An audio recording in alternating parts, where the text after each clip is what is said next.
raised in a very small town in northern New York, Fraser Falls, New York, which is right across the river, 17 miles from Cornwall, Ontario. I enlisted on my birthday in 1950, December 21st, 50. And I was sworn in February 51 in Syracuse, New York. Sent to Fort Dix, New Jersey.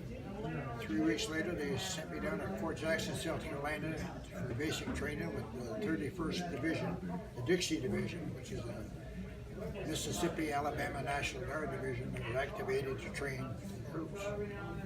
And we were 14,000 Yankees sent down there to be trained by, the Civil War was still going on.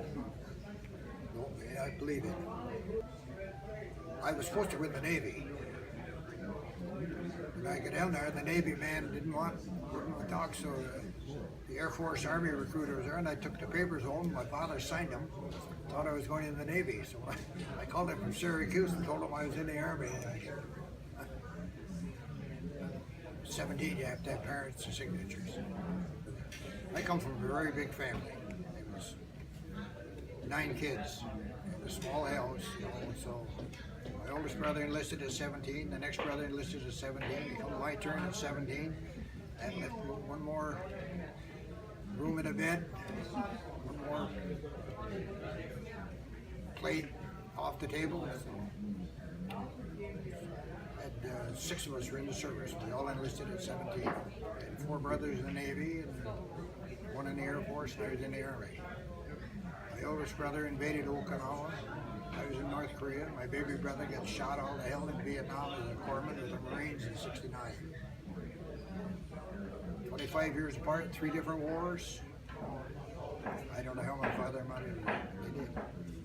Back in them days, immediately after World War II, every kid had to go in and see what it was like.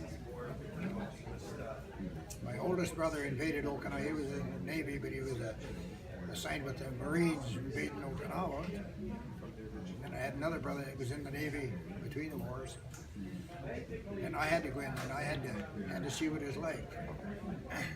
I found out. I was trained in a medical battalion, medical basic training. I was trained first aid, medical basic. Then I worked into the hospital. Worked in a hospital for 6 weeks for hospital surgical training, but it was all strictly medical emergency basic training. Is what it is. Even basic training, after 6 weeks, they were asking for volunteers to go to Korea. They needed replacements so bad. I was the first man in line every time, and they said, "You ain't old enough." Because when Korea first started out, the casualty list was so loaded, 17-year-old kids that were in Japan and peacetime training, and they had no training whatsoever. The casualty list for 17-year-old kids in Korea was horrendous, so you had to be 18 before you could go over. So as soon as I was 18, I was there. I couldn't wait to go. You gotta remember, when you're that young, everyone's got to see the tiger. And you grow up in a hurry. Got to Japan, then we had to do indoctrination, prepared, and then LSD to Korea. I landed at Incheon. I can remember getting off the Incheon boat, looking up towards where Panmunjom is, and I could see that they had a bombing run. 25 miles away, you could still see the planes. Then we got on, they put us on, 2 of us were in a truck all the way up through to Wachon, North Korea, where I was with the medical company. And then I went to the 2nd Division, and I got over there, and I went to the 2nd Division. We were just going up on line then, so we were going up in Baldy. And then I went all across Chorwan Valley, the Kumwa and Chorwan Valley with George. You're talking to George. The Marines were always on our right, and then they moved them all the way over to the left over Panmunjom. So the 2nd Division, we always stayed over to the right center of the line. When I first got to Korea, I was the 52nd Medical Battalion, with an ambulance driver up on the behind the 2nd Division in Chowan Valley, or the Kumwa Valley. And then I transferred from there. I went to the 9th Medical Battalion of the 2nd Infantry Division, and I was assigned to King Company as a platoon medic. So I spent my time at the King Company and then into the Mortar Company. I was a medic in Mortar. But I also spent time, when I was at the ambulance company, I spent time a whole month with the Korean MASH hospital, teaching them how to evacuation routes. I don't know how it happened, but I always transported prisoners, POWs. Me and my buddy, and I had a great big colored boy, Keeper C. Funny. That was my shotgun rider. So we load him in, and Keepers opened the back door and put the rifle. He says the first move is the last move. You gotta remember, President Truman segregated the services, but it was still very segregated because Jerry would tell you his outfit was mostly colored. Now I was at the 3rd Battalion of the 9th Regiment, and it was 95% colored. The only white guys were us officers and the medics. So I've served with colored troops all my time in Korea. Find a bunch of guys that I was ever with. You're not prepared for really full tilt the way it happens. You know, you're not prepared. You're thinking it's going to be one-on-one. No, there's more than one casualty at a time. So yeah, I think I was pretty well prepared. Today, these kids are really prepared. The basic training today is so much different than we were in. Our country wasn't even ready for what we did over there because it was right after the war and nobody cared. We were, first of all, we weren't even supposed to be there. There's never a winner in a war. It was devastating. I mean, the little kids is what bothered you the most. Our division, our outfit, we had a great big orphanage for the kids. The people, I pitied them. Well, I always thought I knew what cold weather was because I'm from northern New York. We had up in the Chowan Valley. I found out what cold. I don't know how them guys up in Chosin Reservoir lasted. That Siberian wind come down through there, it would chill you, freeze you. Korea is actually a lot like northern New York. All it was is one mountain, flatland, and one mountain after another. That's the way northern New York is. Korea was based on campaigns. First winter campaigns, second winter campaigns, summer campaign. So I had three different campaigns. See, I was on 5 different combat sites, hills or areas that were, so I was in 5 different areas that we had combat in. There was always somebody who got your back, so you had to have, you were there for your buddies and they were there for you. That's the way it is. I got the combat medical badge. I got a claim to the government, PSTD, you know, you never forget it. No matter what, no matter how much you don't want to think about it, it's always there. I hope I did the best that I could do. I did everything that was asked of me, and I hope I always figured I'd give everything I had. It was enough. None of us ever go in looking for a pat in the back. It doesn't hurt to have somebody say thank you. I don't regret a minute of it. I wouldn't take $1 million for it, and I wouldn't take $1 million to go back, but I don't regret a minute of it. Hard to say, but I loved every minute. When I come back from Korea, I was training recruits for a medical training battalion, training recruits. I had 3 years and 5 days. I liked it. I just stayed for 30 years. When I come back from Korea, I begged them to send me to Europe or even send me back to Korea, and I'd re-enlist right in the spot. But they sent me down to the last thing you want back in them days would be a platoon sergeant in a training company. So, you know, I wish I'd have stayed in. I didn't. That's the only regret I have. I didn't stay. I wish I'd have stayed. I really enjoyed the service. 3 years and 5 days. I spent 15 months overseas, but I spent not quite a year in Korea because the rest of the time was ships and in Japan waiting to come home. So I had 33 years sea duty, going over and coming back. And my cousin had been in the Navy for 5 years, and he didn't have a day.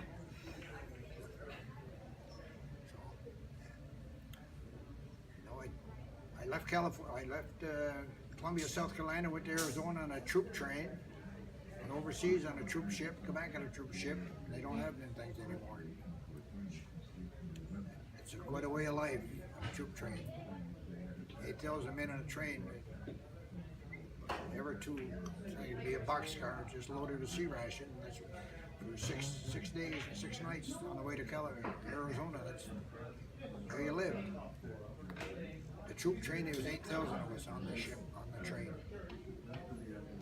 And on the ship going over, there was 4,400 of us, and on the way home, there was 4,600 of us. Free airmail service. In the Christmas time, I got packages from 4 different people. So, of course, we were told to ride home all the time. The chaplain to show up. Reminds you to ride home. Oh yeah. What did I miss the most? Home cooking. Milk. Fresh milk. I grew up when my grandfather had a dairy farm, so milk and 2 quarts of milk a day was nothing. And you go to none, you miss it. You learned never throw food away after you eat out of a can for a long time. You don't. My girls growing up always saying, be telling, eat everything, whatever you get, eat. I hated to see anything left on a plate. Still do. We all just after the Depression. We're Depression kids. I mean, we didn't have much. So whatever you have, you didn't throw away. Maybe that's the trouble today, the kids have too much.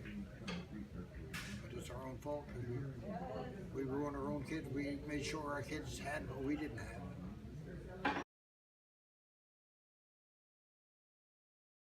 Well, the first person I saw was my father, and I thought that was the greatest thing that ever happened to me. I love my mother, but I'll tell you, father.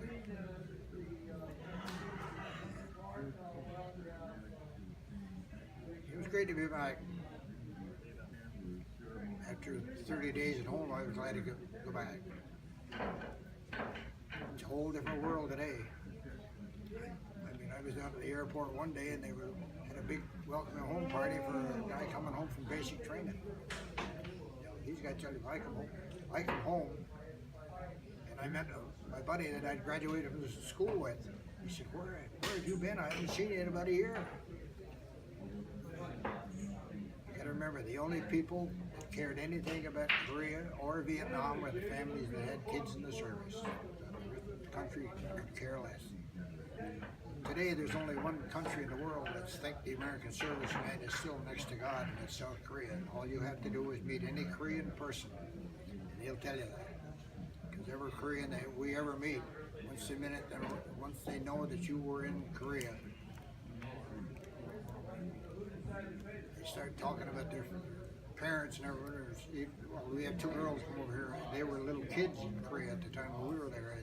They'd just say, thank God for you people to save our country. Because it'd be just like North Korea right now if it hadn't been for us. South Korea is quite a country today. we done something right. I mean, maybe our own country, our own governments forgot it, but they never forgot it. They still talk about it. Readjusting, hard couple of years, I tell you. Hard couple of years. Drinking, you name it. I got married and had four little daughters. I hope I come out all right. I was one of the original people that started the Korean War Veterans Association in Washington. And there's 39 of us started in 1985. In 1995, we finally got the Korean War monument. I was on the honor flight last year, and I didn't recognize anything. Because when that monument was put up, I could stand at the monument, turn, I could see the Vietnam Wall. You can't see nothing now. The one thing I did recognize, the pool, but very dissatisfied because it looked just like an oil black. I mean, they're not taking care of any of that. The whole place was pretty. When we were there, it needed a lot of work. It needed the trees trimming. It just isn't being taken care of. The trouble with our country today is every kid should have 18 months of compulsory service, whether it's in the Army or whatever, or even the Peace Corps. 18 months, we wouldn't be in the situation we're in today with the kids. There's too many people that think that they're owed something. Kids don't realize my father always told me the first job you get, he said, just remember, a fair day's work for a fair day's pay. It don't happen today. These kids are always looking for a way they don't want to work. And they're all complaining about all the Mexicans and everything here working, but the reason they're here is because our kids don't want to. They won't work for lawn companies. They won't work manual labor anyway. They don't want to. They want big money, but they don't want to do anything for it. When I got out of the service, the first job I had was $1 an hour. When I started with General Motors, I started at $2 an hour, and I thought that was everything. Today, these kids, now they want $15 an hour to flip a hamburger for you. My estimation, our country is in bad trouble. Washington is doing nothing to help get it out of it. There's no common working man in any public job in Washington. They're all multimillionaires. All they want is more power, more money.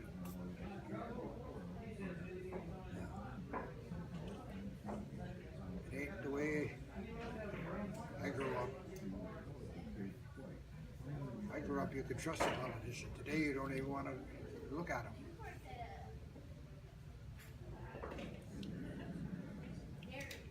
But I have great respect for our military. At least these kids are doing something right for us. I'm glad you girls come up here so you just see what we have here. And you ought to talk in your school. Tell them to take a school trip up here. This is just what it's all about, so kids don't forget. Just to see things like this.